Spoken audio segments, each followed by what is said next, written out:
Saham itu kalau makin banyak yang beli, on remittance tuh punya fiduciary duty untuk mencetak sahamnya lebih banyak. Gitu. Jadi saya ngerasa apa nih yang harus saya cari? Jadi saya cari, saya ketemu Bitcoin. Bitcoin? Iya, Bitcoin tuh 106% Pak, annual return dari awal inception-nya. Average? Average, 100% tahun ke tahun. Nah, saya pikir, oke, ini ada aset yang begini. Tapi kan waktu itu saya mikir ini apakah ini terlalu volatil. Nah, saya di November 2022, saya ketemu sama Changpeng Zhao yang bikin Binance. Beliau lagi kayaknya B20 waktu itu di Bali. Ya.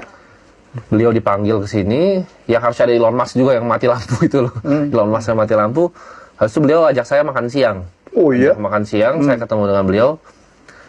CZ itu kalau teman-teman nggak tahu mungkin salah satu orang paling kaya sebenarnya di dunia ini. Atau mungkin yang paling kaya sebenarnya, cuman dia nggak listed aja. Kalau di Forbes dia mungkin nomor 20-an. Tapi realnya ya bisa dihitung lah, kira-kira dia punya Bitcoinnya berapa lah. CZ bilang ke saya, tidak ada aset yang akan ngalahin Bitcoin di muka bumi ini dalam 10 tahun ke depan. Dia berani bet semua hartanya. Maksudnya, kamu mau beli properti di Dubai dan lain-lain tuh ARR-nya pasti kalah sama Bitcoin. Dibilang dia udah cari satu dunia ini. Kamu mau cari saham US, kamu beli saham tech, Nvidia, kalah semua Pak. Semuanya kalah. Jadi nggak ada yang even bisa come close ke 100% ARR. Dia bilang, kamu nggak usah bilang 100 lah, kita diskon aja ke 30%. Nggak akan ada aset yang bisa ngalahin 30% ARR tahun ke tahun.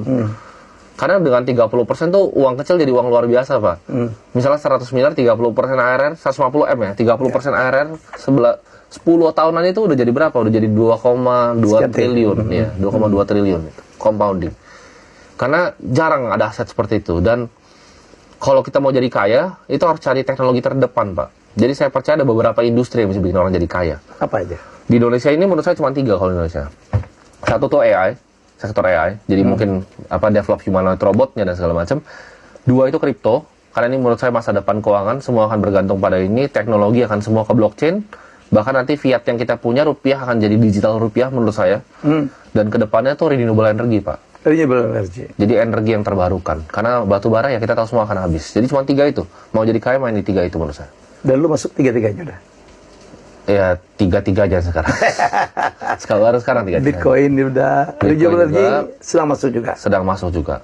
Karena saya percaya energi paling efisien di bumi ini matahari.